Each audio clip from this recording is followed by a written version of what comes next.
Sama di kapal saya ibarat itu kapal-kapal hantu saya bilang. Oke, Isinya jadi cuman ini lucu nih. Kalau definisi kapal hantu ini gimana nih? Kalau boleh tahu. diremehin.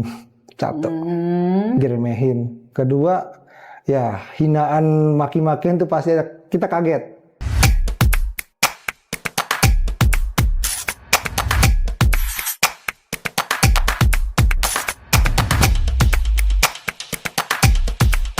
Halo, selamat siang semuanya. Bersama saya Captain Dina Christina Tanjung di sini. Kita kembali di sesi Navigating Through Maritime. Saat ini kita topiknya adalah People in Maritime. Bersama saya hadir Mas Diki. Ya, saya Muhammad Diki Syaroni. Ya. Oke, Mas Diki, ini kita kan Navigating Through Maritime ini memang spesifik membahas tentang apapun yang related dengan maritime ya, baik Iya. itu kegiatannya, orang-orangnya yang bergelut di dunia maritime, juga tentang negara kita sendiri yang negara maritim ini ya. Tuh. Nah, Mas Diki sendiri sekarang usianya berapa nih? Saya sekarang usia 33 tahun. Oh, oke, nggak kelihatan loh, kayak masih 20-an. Aduh, alhamdulillah. Oh, alhamdulillah ya. Alhamdulillah. Jadi awet muda ya. Ya, selalu. Kesibukannya apa nih sekarang Mas Diki? Sekarang selain belayar, saya kesibukannya olahraga. Oke, berlayar. Boleh cerita sedikit nih. Berlayar itu maksudnya jadi Mas Diki profesinya Ya. adalah pelaut. Betul, profesi pelaut. Oke. Dan di luar pelautan itu di darat saya ibaratnya di rumah kerjanya paling olahraga, Oke. kumpul sama keluarga, istri dan anak. Jadi ngebalance hidup antara jadi pelaut dan di darat ini menarik ya. Terutama saya ingin bahas sekarang adalah bagaimana rasanya pada saat tidak lagi di kapal, tidak berlayar, dan spending waktu selama di darat itu seperti apa? Kalau di darat itu rasanya nih ya, kalau kita ada di rumah rasanya pengen banget belayar, kangen lautan pasti. Tuh, tapi kalau udah di laut rasanya tuh pengen banget ya pulang ketemu istri, keluarga, anak. Nah, Kalau ini di anak lagi. kontradiktif kan, Iya. ya kayaknya nggak present itu ya, nggak mindful. Kalau di rumah pengennya ke kapal, di kapal pengennya ke rumah. Tapi bagaimana melewatin itu semua? Lewatin itu semua tuh karena dukungan dari keluarga, apalagi dari istri. Sama kita punya tanggung jawab sama diri kita. Saya harus bekerja juga, apapun itu resikonya, dan bertanggung jawab untuk keluarga saya. Nggak kepikiran untuk misalnya ya pada hakikatnya manusia normalnya kan kita di darat ya berdirinya napak di darat, kita nggak berenang kayak ikan di laut. Dan Betul. kalau itu kan bukan dunia yang normal ya buat Iya. manusia. Itu Mas Diki nggak kepikiran untuk mengganti karir aja mungkin ke darat atau bagaimana, atau masih ya tadi masih kangen laut, masih ingin berbakti di laut dan merasa masih karir yang utamanya di sana? Untuk saya ada jangka waktu. Jangka waktu saya mungkin 40 tahun ke atas atau sampai 45 tahun saya ingin kerja karir di darat. Itu sambil saya mengumpulkan dana-dana itu buat batu loncatan saya di kapal. Selain dana, kira-kira apa lagi nih persiapannya pada saat Mas Diki memang lagi di darat, setelah di kapal mungkin berapa bulan? 6 bulan, 8 bulan? Berarti punya waktu di darat untuk membiasakan diri dengan ritme di darat. Kira-kira saat ini tertariknya udah punya bayangan nggak di umur 40 or something itu ingin memulai karir apa? Apakah masih berkaitan dengan maritim atau totally beda dari dunia maritim? Kalau pertama saya awalnya ingin berkaitan dengan bisnis. Oke, bisnis. Berarti udah menyiapkan diri untuk jadi bisnismen? Ya, sudah saya belajar sedikit-dikit, udah belajar apa aja yang saya inginkan, itu udah saya jauh-jauh hari itu. Seperti? Ya, jasa-jasa gitu. Saya pertama berawal dari kecil-kecilan jasa-jasa. Sebelumnya juga, sebelum belayar saya punya jasa kerja di bidang vacuum cleaner gitu. Oke. Berarti ini justru jasanya nggak ada hubungannya sama sekali dengan dunia maritim ya? Tidak ada. Jadi mencari peluang. Jadi waktunya begitu di darat dimanfaatkan untuk mencari peluang Betul. apa yang bisa Betul. dilakukan di kemudian hari. Saat ini Mas Diki sudah berkeluarga, Sudah berkeluarga, punya putra-putri. punya putra 1. Oke. Jadi apakah istrinya berarti saat ini membuat perencanaan tentang bisnis di kemudian hari, atau Mas Diki sendiri nih nggak melibatkan keluarga? Kalau saya sih sendiri dulu, Bu. Oke. Ya, karena nanti untuk istri saya akan berkomunikasi. Istri akan mau seperti apa lagi nanti tujuannya, dan dia mau seperti apa bisnis nanti. Dan sambil berjalannya itu sedikit-sedikit Berarti research gitu. lah ya sekarang. Nah, umurnya 40, berarti 7 tahun dari sekarang dong ya. Masih punya waktu kira-kira untuk menyiapkan dan menghadapi dinamika perbisnisan yang mungkin ya tiap hari itu pasti ganti ya. Iya, betul. Kondisi tekanan dari luar, Betul. dari bahkan di industri pelayaran, apapun itu Dan mengakibatkan beda. Iya, satu lagi juga saya juga mau masuk ke bidang-bidang ke pelayaran, kayak semacam kayak jadi crewing atau jadi asisten-asisten marine. Dan itu saya lagi mau pelajarin semua gitu. Makanya saya banyak-banyak bertanya sama orang-orang berpengalaman. Gitu. Oke, berarti ada kemungkinan juga punya bisnis tapi juga bekerja secara profesional di maritime tetap. Seperti mungkin karir-karir di darat ya. Kira-kira apa gambaran karir di darat yang sudah masuk di list down ini? Kalau saya tuh awal dari karir pertama yang saya list pertama tuh mau mengajar. Oh, oke. Mengajar apa nih tertariknya kalau kayak belajar ngajarin tentang taruna-taruna yang mau berangkat belayar. Saya sudah ngomong ke salah satu kampus, boleh gak saya sisihkan waktu buat saya ngajarin taruna-taruna gitu. Pertama nih mata kuliah apa? Kira-kira subtopik apa yang Mas Diki suka untuk di sharing atau di? Kalau saya sih sharing pertama kali itu mau saya utamakan pengalaman.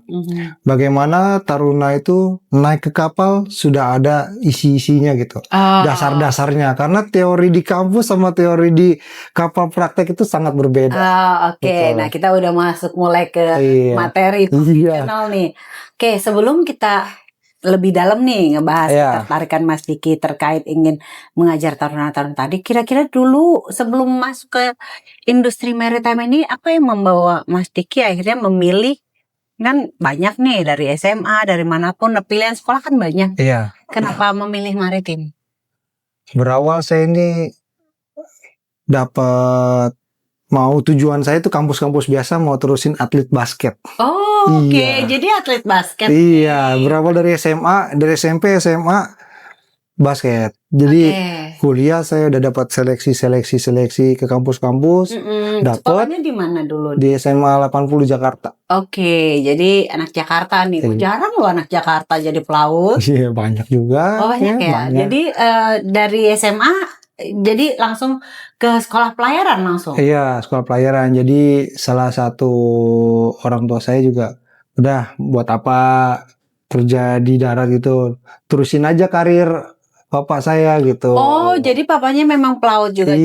As usual ya, ternyata kalau maritime itu backgroundnya ada 2. Satu dari keluarga pelaut, atau satunya lagi memang orang yang ingin mengubah nasib. Betul. Jadi kalau saya sih genre keluarga pelaut. Kalau saya ke dua-duanya saya ambil. Pertama, emang orang tua saya masih ABK, seorang koki. Nah, di saya kapal apa? Kapal tanker juga. Oke. Terus saya mau jadi pelaut itu karena mau naikin derajat bapak saya. Seorang koki bisa sekolahin anaknya jadi perwira.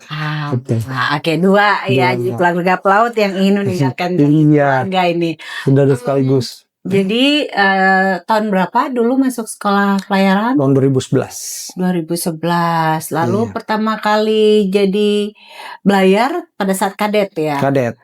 Bagaimana rasanya begitu tadi di sekolah belajar untuk belayar, menjadi pekerja di kapal, itu yang dirasakan seperti apa? Wah, rasanya itu benar-benar dari sangat-sangat bahagia sih. Kalau saya bilang suka ya? Suka, karena saya satu suka traveling. Traveling sambil bekerja. Dibayar lagi dibayar. Itu, jadi saya keliling-keliling ke yang belum saya tempatin atau datengin di kota-kota mana ya, dari belayar itu saya tahu di kota-kota seluruh Jadi mana. sudah kemana saja nih pengalaman berlayarnya? Kalau di Indonesia, alhamdulillah sudah rata-rata dari Maroke sampai Sabang Merauke Sabang ya. Merauke Berarti udah Indonesia dari barat ke timur, timur Sudah. ke barat sudah ya. Alhamdulillah sudah. Oke, Utara Selatan? Kalau selatan belum. Kalau paling negara, kalau yang paling jauh itu ke India. Oke. Ke India, ke Filipina. Saya sekitaran Asia Tenggara aja. Jadi berarti sudah berlayar secara profesional sejak tahun berapa? Saya semenjak masuk di perusahaan salah satu Jakarta dari tahun 2021. 2021. Iya. Sebelumnya? Sebelumnya di tahun dari mulai saya jadi perwira 2019. Oke. Iya. Dan bagaimana rasanya sejauh ini menjadi perwira pelayaran? Sangat benar-benar banyak tantangannya. Oke, boleh cerita nih mungkin di list down lagi tantangan pertama, kedua, ketiga. Tantangan pertama itu kita banyak diremehin, capek, diremehin. Kedua, ya hinaan, maki-makian itu pasti kita kaget. Kita dari sudah mana nih makiannya nih? Dari atasan, dari apa? Mungkin dari kesalahan kita yang kita belum tahu, tapi kemakian itu kita tunjukin dari kita mau belajar sama mau tunjukin kita bisa. Oke. Gitu. Kedua juga berawal dari ngerasa dari gaji saya dari kecil sampai saat ini ngerasa banget hasil dari kerja keras. Jadi memang itu untuk mengangkat derajat tadi salah satunya memang pilihan profesi pelaut masih menjadi salah satu hal yang bisa jadi pilihan ya di Indonesia ya. Masih menarik sebenarnya untuk mungkin indis ekonomi gitu, masih ada lapangan pekerjaan yang sebenarnya menjanjikan. Nah, dari awal itu Mas Diki memang di kapal tanker. Kapal tanker. Berawal dari kapal oil product. Terakhir sekarang di chemical. Oke, dan apa pengalaman yang paling berkesan selama karir di laut ini? Saya berkesan itu mendapatkan satu ya. Dapatkan perusahaan yang benefit. Dari perusahaan yang biasa dapat perusahaan yang benefit. Ya. Itu dan ilmunya itu jauh.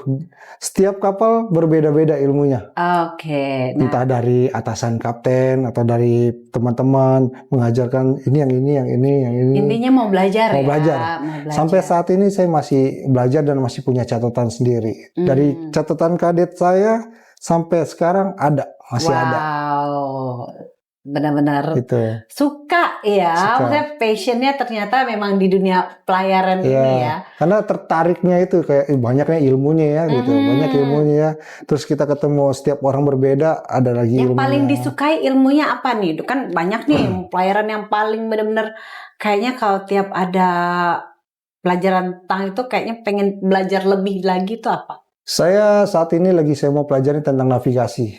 Navigasi sekarang kan namanya dulu peta. Sekarang namanya ECDIS. Nah, di situ ECDIS kan pakai digital ya. Udah, jadi kita kayak sehari-hari kayak main handphone atau main komputer segala macam menyatu. Oh, ini ke sini, ini ke sini, ini ke sini gitu. Oke, jadi pelajari navigasi equipment itu sekarang ya. Kan sekarang equipment banyak berbeda-beda kan dari tipe-tipe yang berbeda. Malah di situ banyak yang berbeda juga. Di situ kita pelajarin. Setiap kapal juga banyak berbeda tuh tipe-tipenya. Jadi ini catat semua nih? Saya catat semua dari mau masuk waypoint, mau masuk ke ini, saya catat semuanya gitu. Jadi bekal untuk ngajar nanti ya? Iya, boleh. Jadi ada beberapa taruna atau yang mau kita handover, saya punya catatan silakan saya bilang. Jadi kalau misalnya mau banyak bertanya ya di buku aja dulu gitu. Menarik. Saya udah punya buku masing-masing sih gitu. Ada mau catat dari pokoknya apa yang saya belum tahu apapun di ini, saya catat. Coret-coretan dulu baru saya salin. Kira-kira tantangan yang masih sampai saat ini Mas Diki rasain dengan belayar menjadi pelaut itu apa? Yang kayaknya tantangan itu masih yang belum terlampaui lah gitu. Oh, belum terlampau itu saya semacam kayak mau jadi naik jabatan lagi sih. Oke. Iya. Jadi kalau sekarang boleh tahu posisinya di mana? Saya sekarang posisi saya second officer. Second officer. Iya. Berarti mau siap-siap untuk jadi chief officer dong ya. iya. Oke. Tapi itu saya Sudah siapin diri nih. Sejauh Sudah, mana siap. persiapannya untuk jadi chief officer? ya berawal dari mental dulu karena kita mengurus anggota-anggota kan yang sudah di atas umur kita. Oke. Kita masih muda nih. Ketemu sama orang-orang yang sudah berumur, ya kita juga harus satu attitude kita jaga, tegas juga harus. Artinya nggak cuma knowledge ya di sini ya. Percuma kita juga pengetahuan, ilmu kita pinter, tapi attitude kosong, minus di mata orang. Oke. Gitu. Kira-kira udah sejauh mana nih kesiapannya untuk jadi chief officer, baik secara mental, secara ilmu, secara apapun lah. Kalau masalah mental saya udah siap, cuman ilmunya belum. Tapi saya saat ini lagi mempertajam sama memperluas ilmu saya navigasi.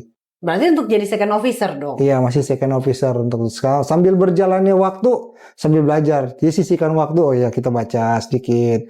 Tanya ke chief officer, chief ini apa? Belajar bagaimana ini cara ngitung ini bagaimana cara mengatur. Nah, sambil saya catat, sambil saya pelajarin.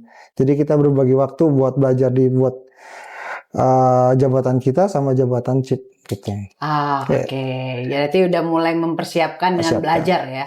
Nggak ada segala sesuatu itu yang hadiah cuma-cuma ya, harus diperjuangkan dan benar-benar harus dipelajari lagi. Bener, Kep. Dengan utuh. Saya udah ngerasain tuh benar-benar dari bawah, dari gaji, nggak tahu lah gaji berapa. Perjuangan lah ya. Sama. Saya boleh cerita sedikit ya? Boleh dong. Sama di kapal saya, ibarat itu kapal-kapal hantu saya bilang. Oke, jadi ini lucu nih. Kalau definisi kapal hantu ini gimana nih? Kalau boleh tahu. Kapal hantu itu saya cuma berisi 4 orang di atas kapal. Dengan keadaan itu lokasi di Jayapura ya. Di Jayapura tuh kapal udah emang benar-benar mati. Itu bekas dijarah sama daerah sana gitu.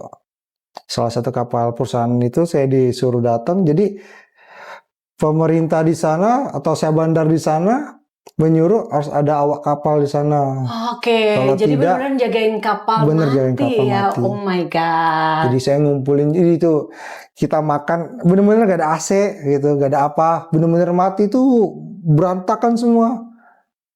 Kaca-kaca pecah. Gimana tuh bisa lewat dari kehidupan di situ dan berapa lama? Karena emang sebelumnya itu saya ambil keputusannya panjang sih. Jadi sebelumnya itu kan saya nganggur 2 tahun.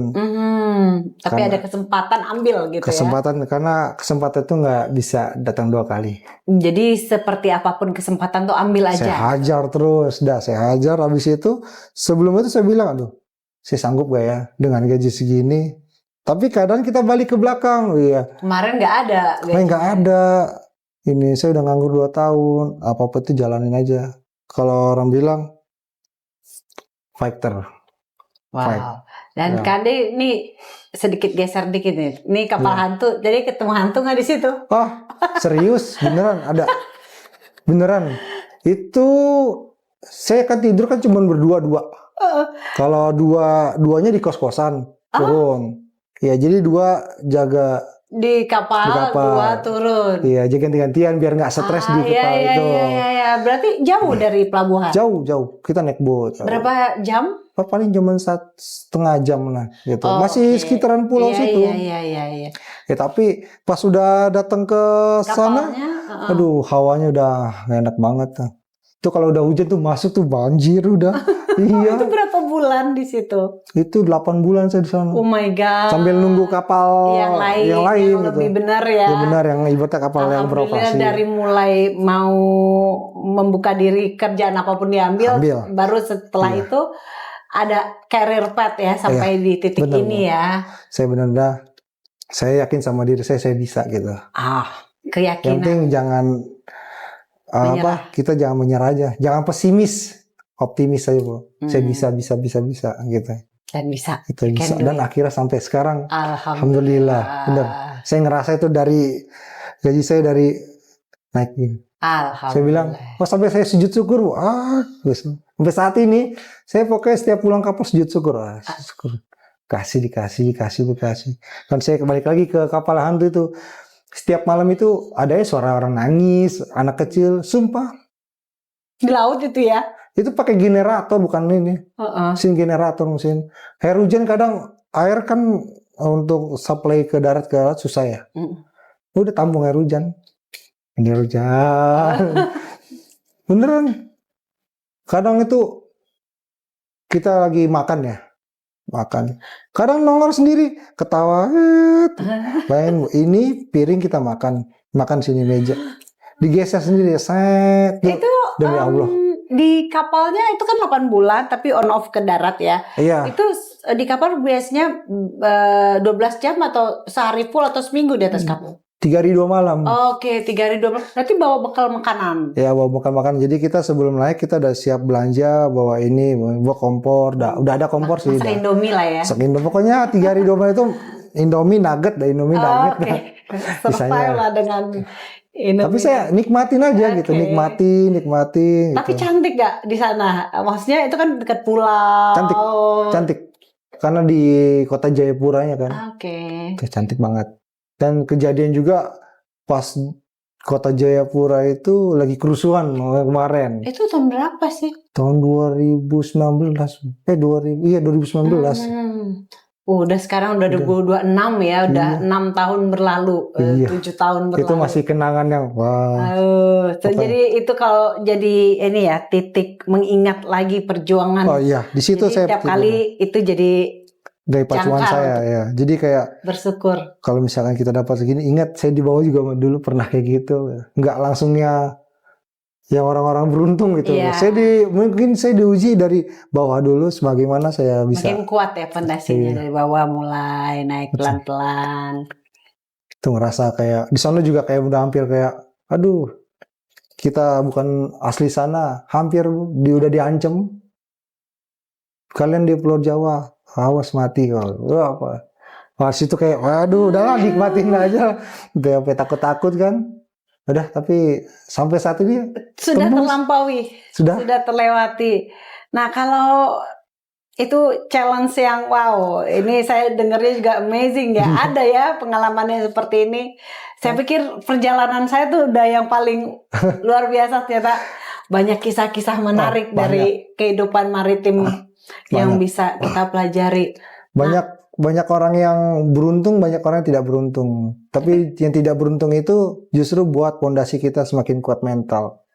Justru jadi privilege kan, untuk membuat landasan sama fondasi yang lebih kuat. Betul. Kita sudah bukan dihajar ombak, tapi dihajar mental. Jadi sebenarnya siap dong untuk jadi chief officer sekarang. Kalau dibilang siap, alhamdulillah siap. Gitu. Tinggal kita ilmunya aja. Ya, terus dipelajari ya. Karena kita kan nggak bisa jadi naik jabatan, dikasih gaji bagus, tapi kita nggak punya ilmu apa-apa, kosong. Kasihan orang-orang yang di bawah kita. Hanya tanggung jawab ya, untuk jabatannya ya. Karena banyak yang mau berani-berani tapi nggak bertanggung jawab dengan ilmunya mereka. Banyak yang saya lihat orang-orang gitu, nyerahin ke orang gitu. Banyak saya pengalaman melihat seperti itu kayak, sebenarnya dia nggak tahu ngambil aja, tapi sebenarnya dia belum paham jabatannya itu apa, responsibility-nya ya. Betul. Banyak seperti itu, teman. Saya nggak bisa mengejudge karena proses orang beda-beda. Karena saya aja masih di bawah dia berani, kenapa saya enggak gitu. Tapi saya harus punya bekal juga. Sebelum bertanding ya kita harus latih dulu, nggak harus kosong gitu. Yang ada dapat hinaan. Sekarang kan dihina bukan pribadi. Sekeluarga ngikut semua ya? Bukan, yang dilihat tuh kampus. Kampus mana loh? Masa gitu? Di mana-mana di pelayaran, kampus mana? Wow, rasis ya? Rasis. Di pelayaran tuh kadang ada rasisnya. Cuman ya udah deh, buang-buang aja lah gitu. Karena tetap aja kita berdiri kita sendiri. Betul, kita sendiri. Tapi memang kita membawa nama kampus atau apapun yang di belakang kita, tetap kita bertanggung jawab paling utama adalah ke diri kita sendiri. Apalagi kalau yang saya maaf ya, yang ABK kan nggak sekolah atau gimana, dia sekolah dasar doang ya.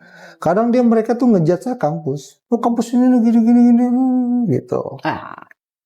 Jadi belajar mentalnya untuk tidak memasukkan itu ke dalam ya. Kalau perlu nggak lewat keping, langsung mental keluar ya. Kalau itu kita berawal lagi, kita tunjukin attitude kita bagus sama orang, tapi orang itu bakal bantu.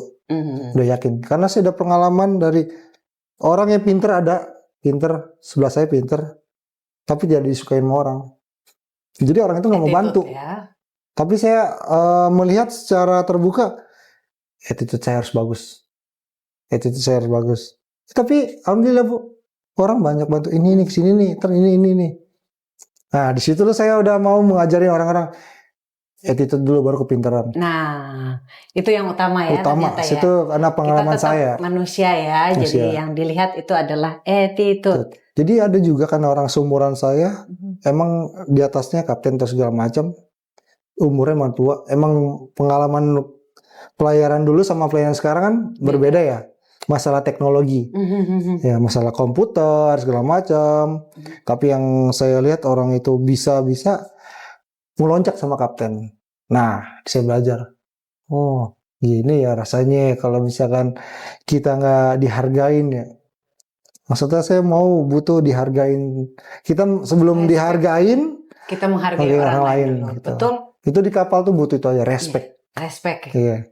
Karena orang semakin pintar semakin sombong. Pasti. Dan bagaimana untuk mengendalikan kesombongannya itu. Itu yang saya hindarin. Karena yang saya sering dapat, yang saya kerja bareng segala macam itu. Tinggi omongan, kosong pengalaman. Ya biasanya bukannya begitu, memang tong kosong nyaring bunyinya. Nah justru itu saya belajar dari situ, tidak boleh ada kayak gitu. Prinsip saya nggak boleh kayak gitu. Saya dulu prinsip attitude saya. Jadi prinsipnya nih menarik sekali dari Mas Diki ya, kalau kita bicara tentang manusia dimanapun kita bekerja, kayak tadi di kapal, ternyata yang paling Mas Diki utamakan di balik semua itu adalah attitude. Betul. Karena percuma aja pinter, tapi tidak disukai orang. Kita bisa menyuruh orang, tapi orang itu ogah-ogahan, kerjanya setengah-setengah. Tapi kalau kita baik sama orang, kita tolong ya ini ya, gini, pasti kerjaan semua lancar. Karena di kapal tuh kerjasama yang penting. Teamwork ya. Teamwork. Saya udah ngeliat orang gini. Ternyata ya dilihat hati kita ini besar kecil ya. Jadi pelajaran yang paling berharga yang Mas Diki alami selama mulai berprofesi profesional sebagai pelaut sampai saat ini yang ingin Mas Diki benar-benar sampaikan ke diri sendiri atau ke generasi ke depan mungkin di pelaut itu apa? Kalau saya sih untuk taruna dulu ya. Untuk taruna-taruna yang mau naik ke kapal, saya sih mohon untuk bisa pelajarin dasar-dasar di kapal itu. Karena dasar-dasarnya itu bisa bikin kita makin semangat kerja. Karena kalau misalnya dia naik kapal nggak tahu apa-apa, kasihan. Karena ada banyak kejadian, maaf ya, dia tidak tahu namanya haluan di mana, main deck di mana, pop deck di mana. Tapi kalau dia jadi kadet, bukannya dia sudah harusnya memiliki semua bekal ini? Ya, cuman sebagian yang saya temuin. Itu bahkan itu aja nggak tahu. Iya, tolong dong kehaluan. Gimana ya? Jadi basic seamanship itu mereka belum mendapatkan sama atau satu tidak? sih kayak kita tuh udah masuk ke teknologi ya. Karena beberapa yang praktek kadet-kadet itu kadang jarang tahu untuk masalah komputer. Karena kan sekarang sistem kapal tuh udah email, komputer segala macam. Udah tujuannya teknologi. Jadi nggak bisa lagi kayak berlayar zaman dulu kala ya. Tetap harus diikuti dengan pengetahuan tentang apalagi kalau misalkan yang dapat perusahaan-perusahaan yang bagus ya, itu pasti udah teknologi. Itu saya sampaikan dari ke kampus-kampus yang saya datengin ke junior, tolong pelajarin teknologi kayak Microsoft Office, Microsoft Excel, atau basic gitu. Yang penting bisa ngetik aja. Kadang orang ngetik, saya lihat kan kalau kapten mintanya cepet kan, tolong kerjain ini kirim email gini ini, tolong bantuin saya, cepet dong kita. Ini kadang kita megang keyboard tuh, wah di belakang udah kena ini, udah saya. Makanya saya cuma mau sarankan kadet tuh ke depannya harus banyak belajar. Gitu. Pengalaman saya juga, saya punya kadet, malah saya yang ngemis untuk sini saya ajarin. Karena kadet paling malu untuk bertanya. Kalau kayak ngerasa kadet sekarang rata-rata banyak yang malu bertanya, pasti ngerasain tuh. Kalau saya udah dapet, malah saya yang ini, sini kita pelajarin ini. Kita yang minta mereka sini belajar gitu ya. Karena nanti ke depannya bakal ditanyain, diajarin apa sih kadet? Nah, kita juga, ya kan? Pasti seorang kapten udah ngerasain tuh. Nih kadet tolong ngajarin nih gini. Ya, bener kan Cap ya? Ya. Cuman dari sekarang ini kadet maunya disuapin. Gitu. Jadi ada berarti gap dari tadi attitude, kemauan atau apapun yang Mas Diki amati ya, yang terjadi pada mungkin kadet-kadet yang ada saat ini.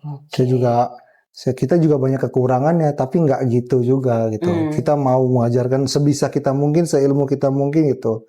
Saya suka ngecek kan, jadi pelajaran saya di kapal itu 1 minggu kita belajar ini ya. Nanti setiap 1 minggu atau udah free tanya jawab ya gitu. Saya bilang saya bukan orang pintar, cuma kita sama-sama bisa aja. Saya bisa menghafal lagi dan dirimu bisa tahu. Jadi ini yang seharusnya tradisi yang terus dikembangkan di kapal ya, untuk saling belajar ya. Betul. Ada mentoring, ada buddy yang membuat ya mungkin yang udah perwira jadi tetap ingat lagi. Itu apapun feedbacknya ke kita nginget lagi gitu. Yang pelajaran yang kita udah lama nggak ini gitu. Kadang itu aja sih, satu nggak mau deh, kemauan.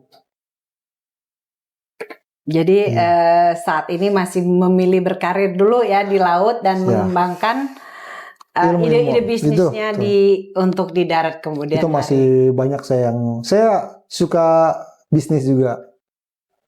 Saya suka juga berbagai macam, kayak mau jadi bisnis apa aja yang saya bisa ada peluang, saya hajar gitu. Tapi saat ini kayak belum.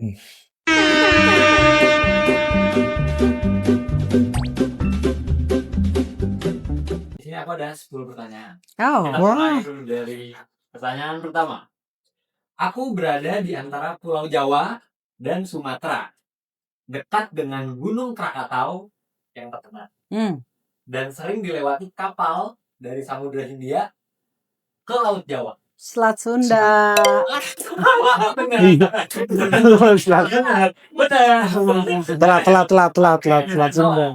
Tapi jawabannya benar, jawabannya. Yang kedua, aku berada di antara Indonesia, Malaysia, Singapura. Salah satu jalur pelayaran tersibuk di dunia. Selat Malaka. Gampang banget ya, dua-duanya bener loh. Selat Malaka. Oke, yang ketiga, aku berada di antara Pulau Jawa, Kalimantan, dan Sumatera. Sering dilewati kapal domestik di Indonesia dan termasuk perairan yang cukup padat. Laut Jawa. Bener lagi keren. Oke, yang kelima, aku bisa berubah dengan cepat, mempengaruhi ombak dan angin, dan sangat penting diperhatikan sebelum beraktivitas di laut. Siapakah? Cuaca. Betul. Oke, yang keenam, aku tumbuh di wilayah pesisir. Akarku berada di air dan darat. Siapakah aku? Mangrove. Bakau. Kalau cepet aja nih. Langsung berarti Mas, kalau udah tahu Mas. Langsung aja Mas. Aku adalah wilayah laut suatu negara. Negara punya hak untuk mengelola sumber daya di dalamku. Siapakah? Zona ekonomi eksklusif. Betul. Mas, pas ya? Pas. Oke, 2 pertanyaan terakhir. Aku adalah proses terkikisnya daratan oleh air laut. Sering terjadi di wilayah pesisir dan bisa abrasi. Bebas. Oke. Satu lagi, terakhir. Aku adalah angin berputar yang sangat kuat. Bisa terjadi di wilayah laut dan berdampak besar pada cuaca. Siapakah? Cyclone. Betul. Oke. Itu. Oke. Terima kasih loh Mas Diki udah hadir di sini menemani saya di topik Navigating Through Maritime, dan you are one of the people in maritime yang kita harapkan kedepannya selalu bisa memberikan sharing dan ilmunya, pengalamannya kepada generasi berikutnya dari insan-insan maritim yang ada di Indonesia ini. Terima kasih loh buat waktunya.